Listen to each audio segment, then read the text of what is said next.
ಇವತ್ತು ಗೋವನ್ನು ವಧೆ ಮಾಡದೇ ಇದ್ರೂ ಸಹಿತ ಬೇರೆ ಪ್ರಾಣಿಗಳನ್ನು ವಧೆ ಮಾಡಿದಾಗೂ ಕೂಡ ಕೆಲವೊಬ್ರು ಮಾರಲ್ ಪೊಲೀಸಿಂಗ್ ಮಾಡಿ, ನೈತಿಕ ಪೊಲೀಸ್ಗಿರಿ ಮಾಡಿ ಇವತ್ತು ಗೋಮಾತೆಯನ್ನ ಹತ್ಯೆ ಮಾಡ್ತಾ ಇದ್ದಾರೆ ಅಂತೇಳಿ ಆರೋಪಿಸಿ ಅನೇಕ ಮುಸಲ್ಮಾನರಿಗೆ ಇವತ್ತು ತೊಂದರೆಯನ್ನು ಕೊಡ್ತಾ ಇದ್ದಾರೆ. ರಾಷ್ಟ್ರೀಯ ಪ್ರಾಣಿ ಮಾಡಲಿಕ್ಕಾಗಿ ಇವತ್ತು ನಾವೇ ಆಗ್ರಹ ಮಾಡ್ತಾ ಇದ್ದೇವೆ. ನೀವೇನು ಆರೋಪ ಮಾಡ್ತಾ ಇದ್ದೀರಿ? ಯಾವ ಮುಸ್ಲಿಂ ಸಮುದಾಯ ಗೋ ಹತ್ಯೆ ಮಾಡ್ತದೆ ಅಂತ ಹೇಳಿ ಇವತ್ತು ನಾವು ಹೇಳ್ತಾ ಇದ್ದೇವೆ. ಆ ಇಡೀ ಮುಸ್ಲಿಂ ಸಮುದಾಯ ಈ ದೇಶದಲ್ಲಿ ಆ ಗೋವನ್ನು ರಾಷ್ಟ್ರೀಯ ಪ್ರಾಣಿ ಮಾಡಬೇಕು ಅಂತೇಳಿ ಒತ್ತಾಯ ಮಾಡ್ತಾ ಇದೆ. ಇದನ್ನ ನಾವು ತಿಳ್ಕೋಬೇಕಾಗ್ತದೆ ಬಂಧುಗಳೇ. ನೀವು ಯಾಕೆ ಮಾಡ್ತಾ ಇಲ್ಲ ಈ ಘೋಷಣೆ? ನಿಮ್ಗೇನು ತೊಂದರೆ ಆಗ್ತಾ ಇದೆ? ಈ ದೇಶದಲ್ಲಿ ಗೋವಿನ ಹೆಸರಿನಲ್ಲಿ ಚುನಾವಣೆಯನ್ನು ಗೆದ್ದು ಇವತ್ತು ರಾಷ್ಟ್ರದಲ್ಲಿ ಇವತ್ತು ಅಧಿಕಾರ ಮಾಡ್ತಾ ಇದ್ದೀರಿ. ನೀವು ಲೋಕಸಭೆಯಲ್ಲಿ ಬಹುಮತವನ್ನು ಹೊಂದಿದ್ದೀರಿ. ಈ ರಾಷ್ಟ್ರದ ಅನೇಕ ರಾಜ್ಯಗಳಲ್ಲಿ ತಮ್ಮ ಸರ್ಕಾರ ಇದೆ. ಯಾಕೆ ಸ್ವಾಮಿ?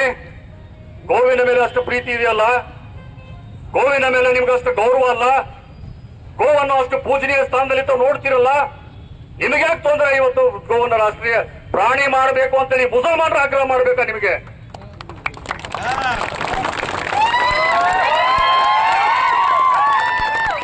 ನಮ್ಮ ಭಾವನೆಗಳನ್ನು ಅರ್ಥ ಮಾಡ್ಕೋಬೇಕು ನೀವು.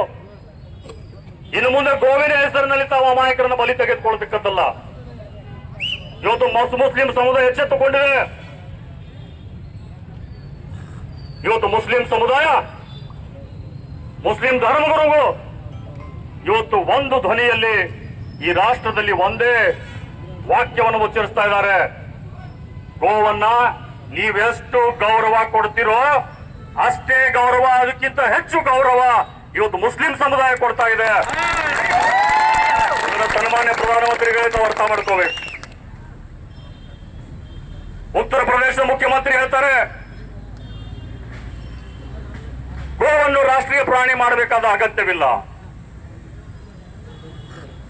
ಕೇಂದ್ರ ಸರ್ಕಾರದ ಪಶುಸಂಗೋಪನಾ ಸಚಿವರು ಹೇಳ್ತಾರೆ, ಕಾನೂನು ಸಚಿವರು ಹೇಳ್ತಾರೆ, ಮೊಗ ಬೇಗವಲ್ಲ ಅವರು, ಗೋವನ್ನು ರಾಷ್ಟ್ರೀಯ ಪ್ರಾಣಿ ಮಾಡುವ ಯಾವುದೇ ಪ್ರಸ್ತಾವ ಕೇಂದ್ರ ಸರ್ಕಾರದ ಮುಂದಿಲ್ಲ. ನಾಚಿಕೆ ಆಗಲ್ಲ ನಿಮಗೆ?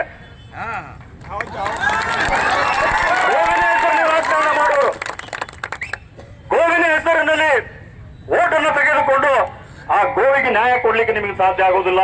ಇನ್ನು ಜನರಿಗೇನು ಕೊಡ್ತೀರಾ ನೀವು ನ್ಯಾಯ?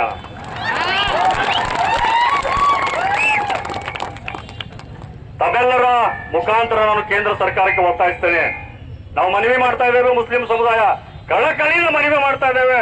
ಸ್ವಾಮಿ ಸಾಕು, ಇನ್ನು ಮೇಲೆ ಗೋವನ್ನು ರಾಷ್ಟ್ರೀಯ ಪ್ರಾಣಿ ಮಾಡ್ರಿ, ಅದರ ರಕ್ಷಣೆಗೆ ನಾವೇ ಹೇಳ್ತೇವೆ.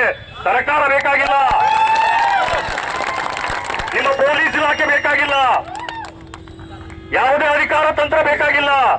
ಇವತ್ತು ಮುಸಲ್ಮಾನರು ಗೋವಿನ ರಕ್ಷಣೆಗೆ ಇಳಿತಾರೆ. ನಿಮಗಿಂತ ಹೆಚ್ಚು ಗೋವಿನ ರಕ್ಷಣೆ ನಾವು ಮಾಡಿ ತೋರಿಸ್ತೇವೆ ಬಂಧುಗಳೇ.